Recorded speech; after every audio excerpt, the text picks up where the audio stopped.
تو چلیے آج کے اس گہرے اور چشمکشا تجزیے کا سیدھا آغاز کرتے ہیں۔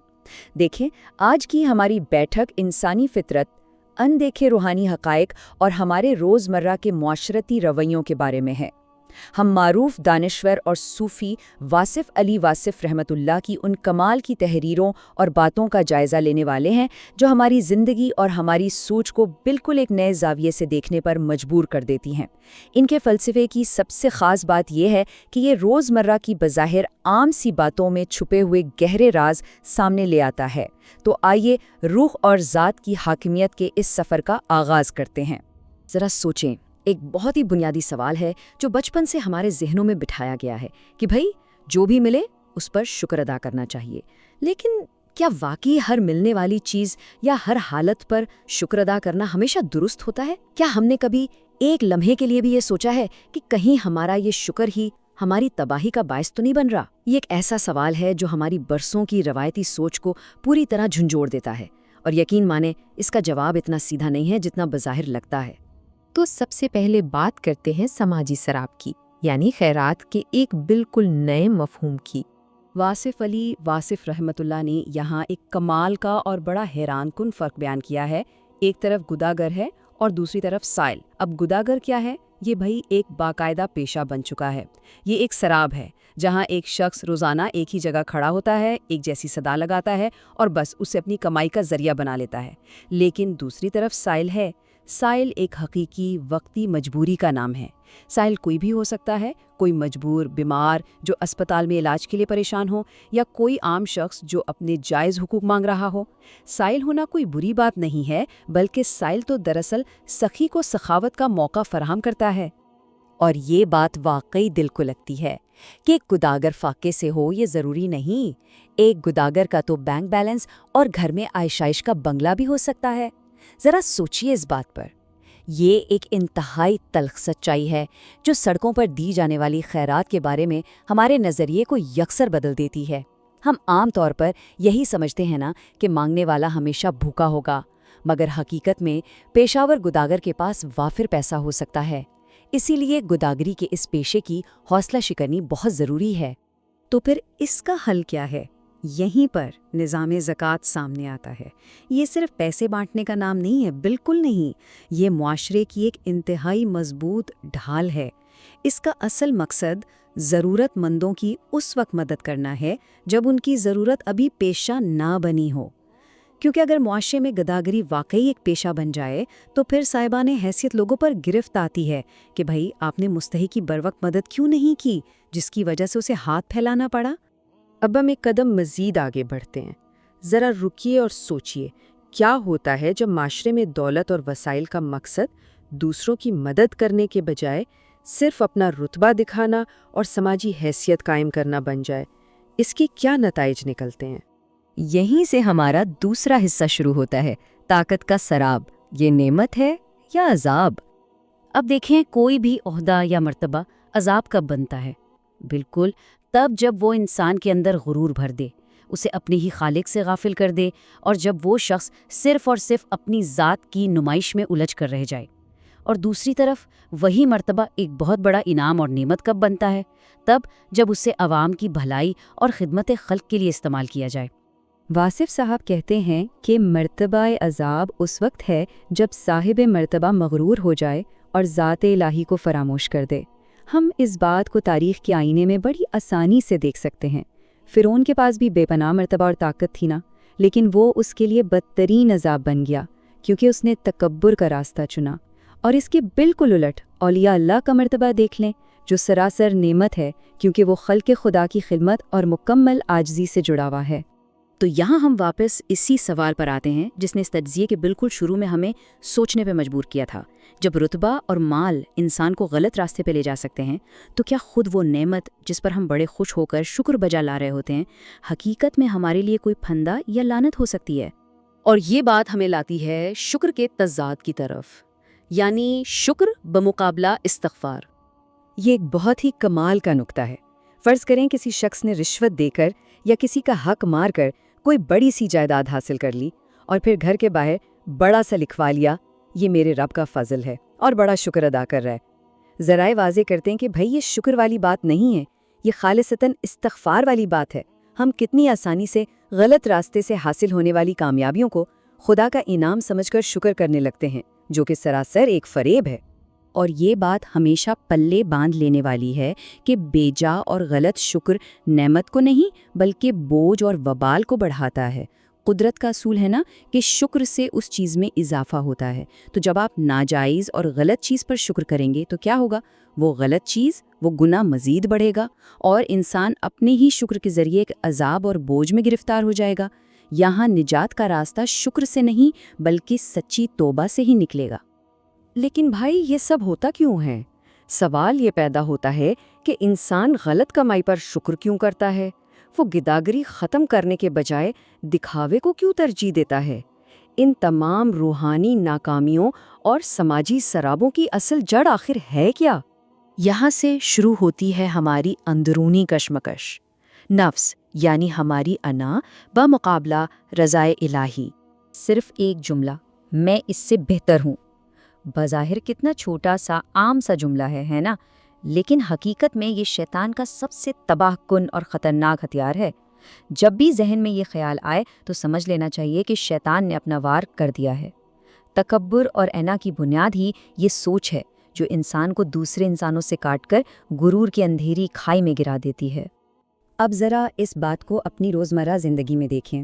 ایک ہی عمل دو بالکل مختلف زاویوں سے کیا جا سکتا ہے۔ لوگ حج پر جاتے ہیں، نیک کام کرتے ہیں، مگر بعض اوقات ان کا مقصد اللہ کو راضی کرنا نہیں ہوتا، بلکہ یہ ہوتا ہے کہ معاشرے میں ان کا نام ہو جائے، لوگ انہیں حاجی صاحب کہیں۔ یہ دراصل اللہ کے نام پر اپنی ہی انا کا سفر ہے، جبکہ روح کا سفر تو وہ ہے جو مکمل طور پر بس خاموشی سے محض خدا کی رضا کے لیے کیا جائے، جس میں اپنا نام چمکانے کی کوئی تمنا نہ ہو۔ یہ کشمکش واقعی بہت مشکل ہے۔ نفس کے وار اتنے گہرے ہوتے ہیں کہ انسان دنگ رہ جائے۔ تو پھر اس کا حل کیا ہے؟ کوئی بھی انسان اپنے ہی نفس کے اس دھوکے اور اس مضبوط جال سے کامیابی کے ساتھ باہر کیسے آ سکتا ہے؟ یہ ہے ہماری آزادی کا راستہ، نفس کے شر سے کیسے بچا جائے۔ واصف علی واصف رحمۃ اللہ نے ہماری روزمرہ زندگی کے لیے کچھ انتہائی قابل عمل اقدامات بتائے ہیں۔ سب سے پہلی چیز، ذکر الہی اور درود شریف میں اس قدر ڈوب جانا کہ انسان کو اپنی ذات کی خبر ہی نہ رہے۔ جب انسان اللہ کی یاد میں غرق ہوتا ہے تو نفس کی خواہشات خود ہی دم توڑ دیتی ہیں۔ اس کے ساتھ ہی مکمل عاجزی اپنانا، اور ہاں، جس نعمت پر انسان کو فخر ہونا، اپنی وہ پسندیدہ چیز ضرورت مندوں کو دے دینا، یہ شیطان کے وار کو بالکل ناکام بنا دیتا ہے۔ اور چوتھا اور بہت اہم نقطہ، ہر وقت موت کے لیے تیار رہنا۔ موت کی تیاری کی جب بات آتی ہے تو حضرت نوح علیہ السلام کا یہ خوبصورت استعارہ واقعی بے مثال ہے۔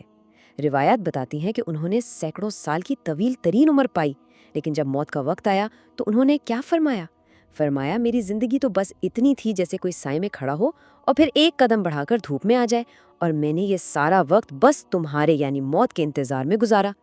جو انسان اس طرح ہر وقت بلاوے کے لیے تیار ہو، نفس اس پر کبھی حاوی ہو ہی نہیں سکتا۔ اور یاد رکھیں، روحانی آزادی کے اس سفر میں طاقت کا مطلب ہی بدل جاتا ہے۔ اصلی طاقت کسی کو پچھاڑنا، جسمانی غلبہ یا بدلہ لینا نہیں ہے۔ اصل قوت تو یہ ہے کہ آپ کے پاس بدلہ لینے کی پوری طاقت ہو، آپ مکمل حاوی ہوں، لیکن آپ محض اللہ کی رضا کے لیے اپنی طاقت کو سمیٹ لیں اور اپنے دشمن کو معاف کر دیں، بالکل حضرت یوسف علیہ السلام کی طرح، جنہوں نے اپنے اختیار میں آ جانے والے بھائیوں کو معاف کر دیا۔ یہی تو نفس پر مکمل کنٹرول اور روحانی بالادستی کی اصل پہچان ہے۔ تو آج کے اس تجزیے کا اختتام ہم ایک بہت ہی گہرے اور فکر انگیز سوال پر کرتے ہیں۔ ہم سب کو ذرا اپنے گریبان میں جھانک کر سوچنا چاہیے، صبح سے رات تک کی ہماری یہ جو ساری بھاگ دوڑ ہے، ہمارے فیصلے، ہماری کامیابیاں، ہمارے تعلقات، کیا یہ سب ہماری انا اور تکبر کو اور بڑھا رہے ہیں، یا یہ ہمیں عاجزی کے ساتھ رضائے الہی کے تابع کر رہے ہیں؟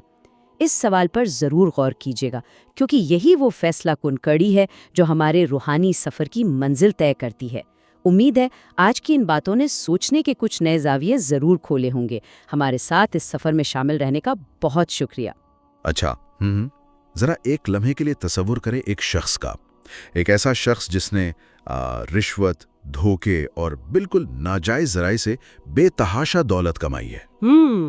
صحیح۔ اب وہ اس دولت سے ایک عالی شان قسم کا محل تعمیر کرتا ہے اور اس محل کے مرکزی دروازے پہ نا بڑی خوبصورت سی خطاطی میں لکھواتا ہے ہاذا من فضل ربی، یعنی یہ میرے رب کا فضل ہے۔ جو کہ بظاہر تو ایک بڑی نیک بات لگتی ہے۔ بالکل، ظاہری طور پر یہ شکر کی ایک بڑی شاندار مثال ہے، لیکن کیا ایسا ہو سکتا ہے کہ وہ شخص دراصل خدا کا شکر ادا کر رہا ہو اور وہ شکر، وہ جو اتنے مقدس الفاظ ہیں، وہ اس کے لیے انعام کے بجائے ایک خوفناک قسم کا عذاب بن رہے ہوں؟ یہ واقعی ایک ایسا تصور ہے جو انسان کی سوچ کو پوری طرح جھنجھوڑ کر رکھ دیتا ہے۔ مطلب ہم عموماً شکر کو ایک انتہائی محفوظ اور نیک عمل ہی سمجھتے ہیں نا؟ ہاں ایسا ہی ہے، بچپن سے یہی سنا ہے۔ بالکل، یہ مانا جاتا ہے کہ شکر کرنے سے نعمتیں بڑھتی ہیں، لیکن جب نیت اور ذریعے کو ہم بالکل نظر انداز کر دیں تو بظاہر ایک نیک عمل بھی باطنی طور پر ایک شدید گرفت بن سکتا ہے۔ اس کے پیچھے پورا جو نفسیاتی اور روحانی میکینزم کام کر رہا ہوتا ہے۔ اور میرے خیال میں یہی وہ میکینزم ہے جسے آج ہم اس تفصیلی علمی نشست میں کھوجنے والے ہیں۔ جی بالکل۔ آج ہمارے سامنے واصف علی واصف صاحب کی تحریروں، خاص طور پر ان کی جو کتاب ہے گفتگو 1، اس کے 10ویں باب کے کچھ حصے موجود ہیں، اور ہمارا مقصد یہاں صرف ان کے الفاظ کو طوطے کی طرح دہرانا نہیں ہے۔ ہاں، وہ تو کوئی بھی کر سکتا ہے۔ صحیح کہا آپ نے۔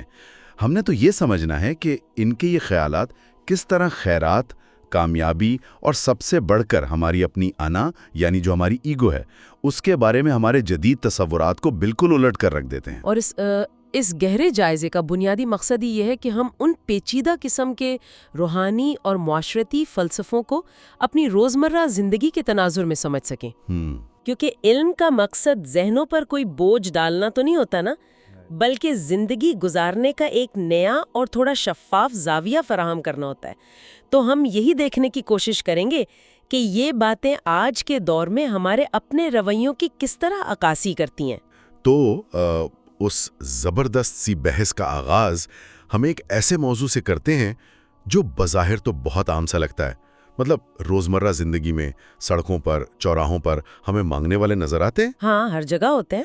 میں جب ان تحریروں کو پڑھ رہا تھا تو مجھے ایک جگہ بڑی الجھن سی محسوس ہوئی۔ واصف صاحب نے گداگر اور سائل کے درمیان ایک بہت ہی واضح لکیر کھینچی ہے۔ جی، بہت خوبصورتی سے۔ انہوں نے گداگری کو باقاعدہ ایک پیشہ قرار دیا ہے اور سائل کو ایک ضرورت مند۔ میری الجھن یہ ہے کہ اگر کوئی سگنل پر ہاتھ پھیلا رہا ہے تو وہ ضرورت مند ہی ہے نا، ہم انہیں ایسے الگ الگ خانوں میں کیوں بانٹ رہے ہیں بھلا؟ دیکھیں، یہ کنفیوژن پیدا ہونا بہت فطری سی بات ہے، لیکن اس فرق کو سمجھے بغیر ہم معاشرے کے جو معاشی اور نفسیاتی الجھنیں ہیں انہیں نہیں سمجھ سکتے۔ اچھا، وہ کیسے؟ دیکھیں نا، جب ہم گداگری کو ایک پیشے کے طور پر دیکھتے ہیں تو اس کا مطلب ہے کہ یہ ایک ایسا باقاعدہ کاروبار بن چکا ہے جس میں بھیخاری کا اچھا خاصا بینک بیلنس بھی ہو سکتا ہے۔ ہاں واقعی۔ ہاں، اس کا ایک عالیشان گھر بھی ہو سکتا ہے۔ گداگر وہ ہے جو روزانہ ایک ہی چوک پر آ کر کھڑا ہوتا ہے۔ موسم بدلتے رہتے ہیں، مسافر گزر جاتے ہیں، لیکن وہ وہیں کا وہیں رہتا ہے۔ ہاں، یہ تو میں نے بھی نوٹ کیا ہے، چہرے یاد ہو جاتے ہیں سگنلز پر۔ بالکل، اور ایسا کیوں ہے؟ کیونکہ اس نے اپنی مجبوری کو اپنا کیریئر بنا لیا ہے۔ دوسری طرف جو سائل کی نفسیات ہے نا، وہ اس سے بالکل مختلف ہے۔ یعنی سائل وہ ہے جو واقعی کسی وقتی مجبوری کا شکار ہو گیا ہے۔ جی ہاں، کیونکہ اس ماخذ میں ایک بڑی دلچسپ مثال دی گئی ہے کہ کروڑ پتی انسان بھی سائل ہو سکتا ہے۔ بالکل ہو سکتا ہے۔ تو اس وقت، اس لمحے میں وہ بھی ایک سائل ہے، 100%۔ کیونکہ اس کے پاس پیسہ تو بے تحاشا ہے، لیکن وہ اسباب نہیں ہے جو اس وقت اس کی جان بچانے کے لیے درکار ہیں۔ جی، تو سائل اصل میں وہ ہے جس کی کوئی جائز ضرورت ہو، لیکن اسے پورا کرنے کے اسباب اس کے پاس موجود نہ ہوں۔ اب اس چیز کو تھوڑا بڑے کینوس پر رکھ کر دیکھیں۔ بتائیں۔ اسلام میں زکوٰۃ اور صدقات کا جو پورا ایک معاشی نظام دیا گیا ہے وہ کس لیے ہے؟ اس کا بنیادی فلسفہ یہی ہے کہ معاشرے کے مجبور افراد کی جو ضرورتیں ہیں وہ اس سے پہلے پوری کر دی جائیں کہ وہ مجبوری ان کا پیشہ بن جائے۔ یہ تو بڑی زبردست بات ہے۔ کیا ہم زکوٰۃ کو مطلب معاشرے کی ایک قسم کی انشورنس پالیسی سمجھ سکتے ہیں جو مجبوریوں کو باقاعدہ کاروبار بننے سے روکتی ہے؟ بالکل، ہلکل بہت ہی بہترین مثال دی آپ نے. یہ واقعی ایک طرح سے معاشرے کا ڈیفنس میکینزم ہے. اگر کسی معاشرے میں گداگری ایک منافع بخش پیشہ بن جائے تو واصف صاحب کے مطابق اس کا سارا وبال اس معاشرے کے صاحبان حیثیت پر آتا ہے. اوف، یہ تو ایک بہت بڑی ذمہ داری کا احساس دلانے والی بات ہے. مطلب ہم بس یہ کہہ کر جان نہیں چھڑا سکتے کہ ہم نے تو پیسے دے کر اپنا فرض پورا کر لیا. بالکل نہیں. لیکن یہاں ایک اور سوال بھی پیدا ہوتا ہے میرے ذہن میں. اگر گداگری اتنی بری چیز ہے تو کیا سخاوت کرنا یعنی دینا ہمیشہ فائدہ مند نہیں ہوتا؟ مطلب ہم اکثر سوچتے ہیں نا کہ بس دیتے جاؤ، اس سے ہمارا ہی بھلا ہوگا. یہاں ایک بہت ہی خوبصورت اور گہرا نقطہ ہے جو سمجھنے والا ہے. سخاوت اسی وقت وجود میں آ سکتی ہے جب سامنے کوئی لینے والا موجود ہو. منطقی کی بات ہے. یعنی سائل کا ہونا دراصل سخی کے لیے ایک بہت بڑی نعمت ہے. اگر دنیا میں کوئی مستحق ہی نہ رہے، کوئی سائل ہی نہ ہو، تو انسان اپنی سخاوت کیسے دکھائے گا؟ واقعی پھر تو کوئی زکوٰۃ لے گا ہی نہیں. بالکل. زکوٰۃ کا نظام تو اسی وقت حرکت میں آتا ہے جب کوئی ضرورت مند وہاں موجود ہو. تو سائل دراصل سخی کو یہ موقع فراہم کر رہا ہے کہ وہ اپنے مال کو پاک کر سکے اور روحانی ترقی کر سکے. یعنی یہ ایک طرح کا باہمی انحصار ہے. جی، جس میں لینے والا دراصل دینے والے پر ایک احسان کر رہا ہوتا ہے. کیا بات ہے. اچھا، ہم نے بھی بات کی کہ لوگ کس طرح اپنی ظاہری مجبوری کا استعمال کر کے دنیاوی فائدہ اٹھاتے ہیں. لیکن یہ جو دھوکہ ہے یہ اس وقت ختم نہیں ہو جاتا جب انسان امیر ہو جاتا ہے. ہاں، تب تو اور بڑھ جاتا ہے. درحقیقت جب انسان کو مال اور مرتبہ مل جاتا ہے تو اس کا نفس ایک اور خطرناک کھیل کھیلتا ہے. اور یہیں سے وہ بات جڑتی ہے جو ہم نے بالکل شروع میں کی تھی. وہ رشوت والے محل کی. ہاں، وہی رشوت کے پیسوں سے بنا ہوا محل اور اس پہ لکھا ہوا ھذا من فضل ربی. میں جب یہ پڑھ رہا تھا تو میرے ذہن میں ایک شدید کشمکش چل رہی تھی. کیسی کشمکش؟ ہمیں تو ہمیشہ سے بچپن سے یہی سکھایا گیا ہے کہ حالات جیسے بھی ہوں بس خدا کا شکر ادا کرو. تو کیا شکر کرنا کبھی غلط بھی ہو سکتا ہے؟ مطلب اگر ایک انسان کا کردار خراب بھی ہے تو کیا کم از کم اسے شکر ادا کرنے کی ترغیب نہیں دینی چاہیے، بجائے اس کے کہ ہم کہیں اس کا شکر اس کے لیے عذاب بن رہا ہے؟ دیکھیں، یہ الجھن اس لیے پیدا ہوتی ہے کہ ہم نے شکر کو صرف چند الفاظ کی ادائیگی تک محدود کر دیا ہے. ذرا اس قانون فطرت کو سمجھنے کی کوشش کریں. جی بتائیں. قرآنی اصول ہے لَإِن شَكَرْتُمْ لَأَزِيدَنَّكُمْ، یعنی اگر تم شکر کرو گے تو میں تمہیں اور زیادہ دوں گا. یہ ایک آفاقی اصول ہے جو ہر حال میں اپنا کام کرتا ہے. صحیح. اب فرض کریں کہ ایک شخص نے دفتر میں کسی غریب کی زمین کا ناجائز انتقال اپنے نام کروا لیا یا رشوت دے کر کوئی بڑا عہدہ حاصل کر لیا. اب وہ سجدے میں گر کر شکر ادا کر رہا ہے. تو پھر تو وہ کس چیز پر شکر کر رہا ہے؟ وہ ایک گناہ پر، ایک سراسر ناجائز عمل پر شکر کر رہا ہے. تو جو کہ شکر کرنے سے وہ چیز بڑھتی ہے تو دراصل اس کا گناہ، اس کی وہ گرفت اور وہ جو وبال ہے وہ مزید بڑھ رہا ہے. بالکل ایسا ہی ہے. اللہ کا قانون تو اپنا کام کر رہا ہے نا. انسان جس چیز پر شکر ادا کرتا ہے اس میں اضافہ ہو رہا ہے، لیکن وہ جو اضافہ ہے وہ رحمت میں نہیں بلکہ عذاب میں ہو رہا ہے. ہائے اللہ. وہ شخص یہ سمجھ رہا ہے کہ اسے فضل ربی مل گیا ہے، حالانکہ وہ اپنے ہی الفاظ سے خود کو ایک مزید گہری کھائی میں دھکیل رہا ہے. ایسی صورتحال میں شکر کی نہیں بلکہ شدید استغفار کی ضرورت ہوتی ہے تاکہ کم از کم اس گناہ کی معافی مانگی جا سکے. یعنی نعمت کا غلط ذریعہ اس نعمت کو باقاعدہ زہر بنا دیتا ہے. 100%. تو پھر ایک عام انسان جو روزمرہ کی زندگی نے اپنے رزق کے لیے بھاگ دوڑ کر رہا ہے، وہ یہ کیسے پہچانے گا کہ جو کچھ اسے ملا ہے، جو مال یا مرتبہ اس نے حاصل کیا ہے، اس پر کب شکر کرنا ہے اور کب ڈر کے توبہ کرنی ہے؟ اس کی کوئی تو کسوٹی ہونی چاہیے نا. اس کی کسوٹی بہت سادہ ہے لیکن انتہائی گہری ہے. واصف صاحب نے اس کا ایک اصول وضع کیا ہے. بس یہ دیکھنا چاہیے کہ وہ مال، وہ مرتبہ یا وہ عہدہ انسان کو یاد الہی سے یا اس کی جو حقیقی مقصد ہے اس سے غافل تو نہیں کر رہا. اچھا. یاد رکھیں، مرتبہ یا کرسی بذات خود نہ تو انعام ہوتی ہے اور نہ ہی عذاب. یہ ایک بالکل نیوٹرل یعنی ایک غیر جانبدار چیز ہے. جیسے تاریخ میں فرعون کا ذکر آتا ہے، اس کے پاس بھی تو ایک بہت بڑا مرتبہ تھا، ایک پوری کی پوری سلطنت تھی. درست. لیکن فرعون کے معاملے میں اس مرتبے نے اس کے اندر کیا پیدا کیا؟ تکبر، غرور اور یہ احساس کہ وہ نعوذ باللہ خود خدا ہے۔ تو وہ عذاب بن گیا۔ بالکل، اس لیے وہ مرتبہ اس کے لیے خالص عذاب تھا۔ اس کے برعکس تاریخ میں ایسے بے شمار اولیاء اللہ اور نیک بندے گزرے ہیں جن کے پاس دنیاوی لحاظ سے بھی بہت بڑا مقام و مرتبہ تھا، لیکن انہوں نے اس اختیار کو خلق خدا کی خدمت کے لیے، ان کے دکھ درد بانٹنے کے لیے استعمال کیا۔ صحیح بات ہے۔ تو اگر کرسی انسان کے اندر عاجزی پیدا کر رہی ہے، اسے لوگوں کے لیے نفع بخش بنا رہی ہے، تو وہ کرسی ایک انعام ہے اور اس پر شکر واجب ہے۔ لیکن اگر وہ اسے مغرور کر رہی ہے تو وہ سیدھا سیدھا عذاب ہے۔ واہ، ہاں، یہ بات اتنی باریک ہے کہ اگر شکر اور استغفار کے درمیان تفریق کرنا اس قدر پیچیدہ ہو سکتا ہے تو مجھے اب حیرت نہیں کہ لوگ مذہبی اور روحانی کتابیں پڑھ کر اکثر کنفیوز کیوں ہو جاتے ہیں۔ بالکل، بہت لوگ الجھ جاتے ہیں۔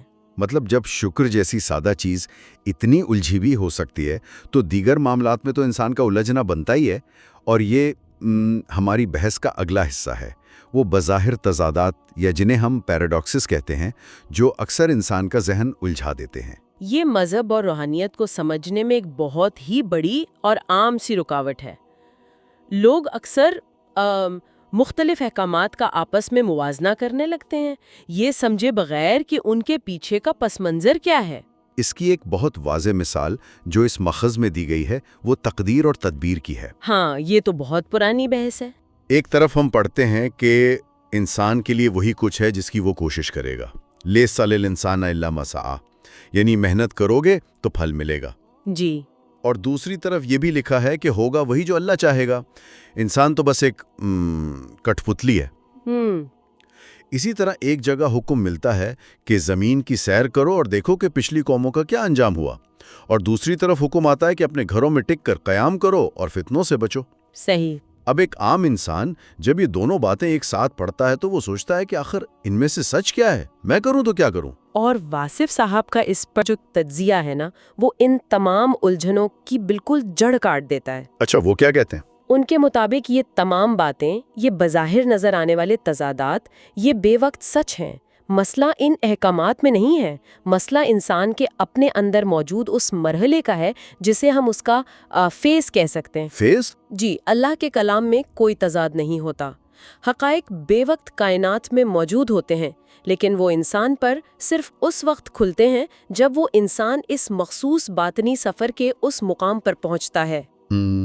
مجھے اس کو سمجھنے کے لیے نا سائنس کی ایک بہت مشہور مثال یاد آ رہی ہے۔ بتائیے۔ فزکس میں ہم روشنی یعنی لائٹ کی نوعیت پڑھتے ہیں۔ کئی سالوں تک سائنسدانوں میں یہ بڑی بحث رہی کہ روشنی آخر ہے کیا؟ کیا یہ لہر یعنی ویو کی طرح سفر کرتی ہے، یا یہ چھوٹے چھوٹے ذرات یعنی پارٹیکلز کی صورت میں ہوتی ہے؟ ہاں، میں نے بھی سنا ہے اس کے بارے میں۔ حیرت انگیز بات یہ ہے کہ لیبارٹری میں دونوں باتیں سچ ثابت ہوئیں۔ روشنی بے وقت لہر بھی ہے اور ذرہ بھی۔ یہ اس بات پر منحصر ہے کہ مشاہدہ کرنے والا کون سا تجربہ کر رہا ہے اور وہ کون سا آلہ استعمال کر رہا ہے۔ بالکل۔ جو آلہ وہ استعمال کرے گا، روشنی ویسا ہی برتاؤ کرے گی۔ تو کیا ہم کہہ سکتے ہیں کہ روحانیت میں انسان کا دل اور اس کی نیت بھی ایک ایسا ہی آلہ یا انسٹرومنٹ ہے؟ یہ سائنس کی تمثیل اس بات کو سمجھنے کے لیے واقعی بہترین ہے۔ روحانیت میں بھی انسان کے قلب کی جو حالت ہے، اس کا مقام یا جو فیز ہے، وہ بالکل اس سائنسی آلے کی طرح ہی کام کرتا ہے۔ واہ! حقیقت تو ایک ہی ہے، لیکن مشاہدہ کرنے والے کا باطن یہ طے کرتا ہے کہ وہ حقیقت اس پر کیسے ظاہر ہوگی۔ واصف صاحب فرماتے ہیں کہ قرآن کو سمجھنے سے پہلے، کتاب کھولنے سے پہلے انسان کو اپنا نام اور مقام طے کرنا پڑتا ہے۔ یعنی اسے خود کو پہچاننا پڑتا ہے؟ جی، اسے خود سے پوچھنا پڑتا ہے کہ وہ کون ہے۔ کیا وہ متقی ہے؟ کیا وہ علم کا متلاشی ایک سائل ہے، یا خدا نخواستہ وہ منافق ہے؟ یعنی اگر ایک مغرور شخص ہدایت ڈھونڈنے کی کوشش کرے گا تو اسے کچھ اور ہی ملے گا۔ بالکل۔ اگر ایک منافق اور متکبر انسان مذہبی صحیفے پڑھے گا تو وہ اس میں سے صرف کنفیوژن، تضادات اور دوسروں سے بحث کرنے کے بہانے ہی لے کر نکلے گا۔ یہ تو بہت خوفناک بات ہے۔